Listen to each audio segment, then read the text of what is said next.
Hello there people, my name is Sho and welcome to an episode of Game Things. In this episode, we are going through the games that were mentioned in the 2-hour-long Xbox showcase happened last Sunday at 10 AM Pacific time. Before we proceed, I highly recommend you to watch the showcase if your time allows. It is one of the kind of experience that I could not replicate. However, if you're here for the TLDR or too long didn't watch version of it, you came to the right place. And right before we begin, I just want to make it clear that this is the Xbox Showcase, so most of the games will be available on the Xbox Series X and Series S, or the Xbox Game Pass, or both. And now, the very first game that you absolutely need to know from the showcase also happens to be the spotlight of this week. It is Starfield by Bethesda Game Studios. This is the studio's attempt to deliver a new universe in over 25 years after the success of the two famous franchises, the Elder Scrolls as well as the Fallout series, which is why a lot of their player base are really looking forward to this new game. This is not just a new Bethesda Game Studio world, it is touted as a galaxy or even a universe that potentially connects all the world and planet there is within the Bethesda verse, if you may. Starfield can be played in both first person and third person, and exploration plays a big part of this game. Collecting resources, facing enemy encounters, all are to be expected. There are companions and very likable crew that will join your space journey, and thank God, fast traveling to known locations is still a thing in this future that we are in. Never knew how much you needed until you really need one. While you're on a journey to visit the uncharted territories, unclaimed systems, there are also danger that lingers and are well hidden in the outer space. When you encounter them, you can always choose to face off with the enemy spaceship and loot the scraps all while you're still in your spaceship. On the flip side, you could also be docking with the enemy vessel and board on their ship. Go ham facing all the crews that are on the enemy spaceship to look for some potential and unexpected gains. Once you have taken control of the enemy spaceship, it is added to your fleet and you can retrieve it at any spaceport. Just a quick one on how the game is expected to run on the Xbox Series X. It will be kept in 4K Max and 1440p on the Series S. Both will be kept at 30 frames per second for a much consistent gameplay.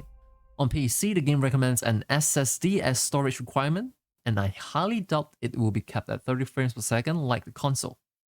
Now, this is crazy. For the top of the line collector's edition, which is called the Constellation Edition, they made a watch. Yes, a freaking working watch.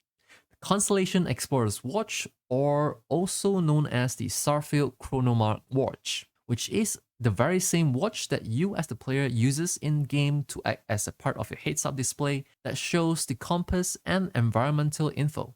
It has Bluetooth connection, connects to your phone, provides notification, yada yada yada.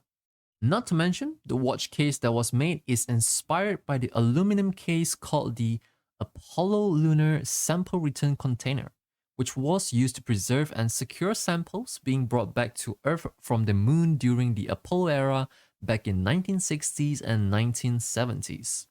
Now you tell me, is this not the coolest thing in the world in a world of collector's edition games? Not only that, they also made a Starfield Edition Xbox wireless controller that has this gold-plated D-pad which looks very distinctive, and they even have a matching Starfield Edition Xbox wireless headset to go along with it. Starfield Constellation Edition thus comes with a digital copy of the game, and pre-purchasing the Starfield Digital Premium Edition on Steam offers you up to 5 days of early access to the game, and you also get the first story expansion called the Shattered Space, Constellation Skin Pack, digital soundtrack, and digital art book. I barely scratched the surface of the game, and there is so many more to talk about, like the 5 different character skill trees, with 4 ranks for each individual skills which can then be unlocked through challenges, the variety of dialogues depending on how you choose and pick your skills, customizing and building your own spaceship, outposts, star yards, planets, skills for your spaceships, and many, many more. Usually, I'm cautiously optimistic towards a new game, especially when it comes to a big one that has a science fiction tag, but Starfield, it is difficult not to get excited about the game. Starfield is coming to PC on Steam, releasing on Wednesday, September 6, 2023. And since we're talking about games by Bethesda, here is a quick mention on Fallout 76, in which the game will welcome its next expansion, bringing the players to Atlantic City. Nothing more to share other than a tease from the showcase. And for the Elder Scrolls, we have the Elder Scrolls Online Necrom, which is the expansion for the base Elder Scrolls Online game. This expansion is available now on PC, both Mac and Steam, and will be made available to the Xbox Series X and Series S, Xbox One, as well as PlayStation 4 and 5 a week later on June 20th, 2023. Up next, unlike the recent release of Star Wars Jedi Survivor, which was published by EA, the upcoming Star Wars Outlaws will be a game made by Ubisoft, and I can't help but skipping a heartbeat when I saw that it is by Ubisoft. The gameplay is what I've always expected from a Star Wars game, but that one magic that always keeps people buying into a Star Wars game, in my opinion, is always the setting of the game in terms of story and the characters. And in Outlaws, there is a lovable companion, and I can already see the merchandise of Nyx flying off the shelves in the coming future. Star Wars Outlaws will be releasing in 2024, and while we're waiting, there is an official 10 minutes long walkthrough gameplay of the game, and you can visit that video with the link provided down below. Then, we have a new upcoming city builder game to be released this year, published by Paradox Interactive. If playing this game is my job for 8 hours a day, 5 days a week, I would certainly be Employee of the Year. To those who have played a simulation game, you will understand that time accelerates at 10x speed when you are on it. And when you say to yourself, just one more day, one more turn, by the time you realize you haven't ate, the night has fallen. City Skylines 2 is also developed by Colossal Order Limited, the same developer for the first City Skylines, and the game is confirmed to release on October 24th, 2023 to those who are in America, open for pre-order now on Steam. Moving on, Sega definitely stole my heart in the Xbox showcase. First up on the list, the Like a Dragon Studio showed us an interesting teaser for the upcoming Like a Dragon Infinite Wealth.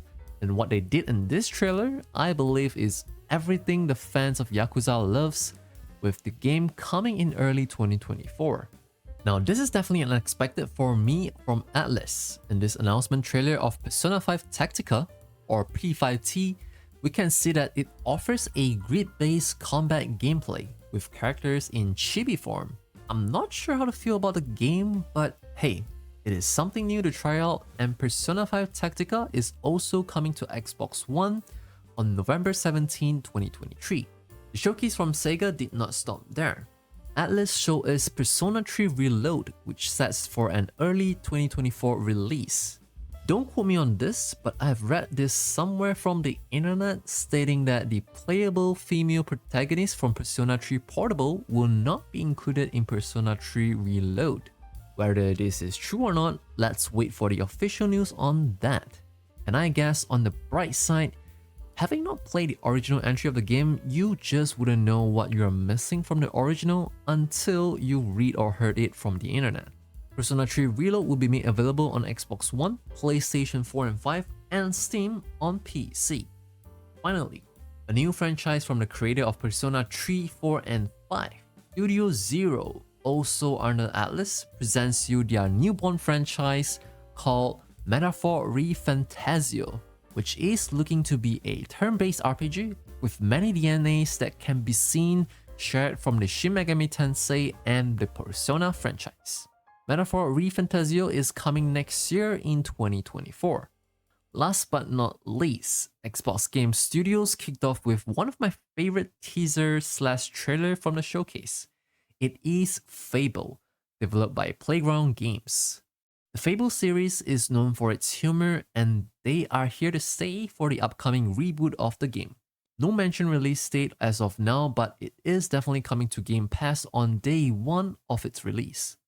Then, having played the first entry of Hellblade Senua's Sacrifice, Senua Saga Hellblade 2 made by people at Ninja Theory is definitely a game that I would recommend playing. The directional audio is one of the game's biggest strengths, and it turns out to be one of the best gaming experiences I've had in my gaming career. Watching the trailer of Senua's Sacrifice Hellblade 2 reminded me of the time when I played the first game by stimulating every single strand of hair that is on my arm, neck, and body. Senua's Saga Hellblade 2 is also coming to Steam in 2024. Moving on, the Microsoft Flight Simulator 2020 is known for its demanding requirement to run on PC even with modern hardware. And before the modern hardware catches up, Microsoft Flight Simulator 2024 has already been announced. There are certainly some dissatisfaction that can be seen from the player base of the 2020 version of Microsoft Flight Simulator. Reason being, it was previously promised by the developer Asobo to support the game at least for the coming 10 years. In the developer's defense, there is a collaboration between Dune and the 2020 Microsoft Flight Simulator arriving on November 3rd, 2023, which coincides with the release of the film Dune Part 2 in theater. So at least for 2023, the current Microsoft Flight Simulator is still getting the love and attention from the developer. Aside from that, thanks to the partnership between Forza Motorsport and General Motors, players will be getting 2 new cars in the game, namely the Cadillac V-Series .R and the Corvette E-Ray. The digital version comes with the car pass that unlocks 1 car every week for 30 weeks, and to those who are willing to splurge a little on the premium edition, lend me your ears. On top of the car pass that the digital edition gets, a race day car pack that includes 8 new cars to the series, a VIP membership that has 5 benefits, which includes number 1, double the credits you earn permanently, number 2, gives you 5 specially modified custom Forza Edition cars, number 3, exclusive driver gear with 5 colorways to choose from, number 4, VIP player card and VIP crown flare, and number 5, additional perks like rival events only for VIP members. Finally, it also includes the welcome pack that gives you an immediate jumpstart by unlocking 5 cars and bonus credits. All that, and it comes with the 5 days of early access starting October 5th, 2023. Forza Motorsports is a track-based sports racing simulator that will be released on October 10, 2023, also available on Steam. And just a few quick mentions before we end this episode. The art style for the upcoming South of Midnight certainly caught my attention. This is a game made by the people at Compulsion Games, who also made the very well received We Happy Few, an action-adventure survival game back in 2018. The release date of the game is to be announced, and it will also be made available on Steam. Then we have Clockwork Revolution by Insult Entertainment, which does reminds me of the Bioshock series the moment I saw the trailer. This game will be a first-person, Choices Matter RPG that will also be on Steam, with the release date to be announced in due time. Players of Sea of Thieves can expect to receive the Legend of Monkey Island update on July 20th, 2023 for the game, with new location to explore and more side quests and secrets to unpack. Obsidian Entertainment also flexed their muscles by showcasing the upcoming story-rich first-person adventure RPG called Avowed, coming 2024, available on Steam as well. Towerborn by developer Stoic is their newborn IP after the long-running series Banner Saga Trilogy. Towerborn can be played solo or in co-op mode with up to 3 other players called Aces to explore and go on an adventure. We don't get a whole lot of gameplay about a game, so I will be reserving my opinion until I see one. And that will probably be in the same year as the game comes out in 2024. Finally, if you're planning to get the Xbox Series S, note that a 1TB storage version in carbon black will be made available for $349 coming September 1st, 2023. And that is everything that I'll be mentioning in this video on the Xbox showcase that happened last weekend. For the games that are not mentioned here, it will be in our weekly game news video, so do check that out. Anyways, consider the usuals, like, subscribe, and click on the bell if you wish to receive notifications whenever we have a new upload here on YouTube.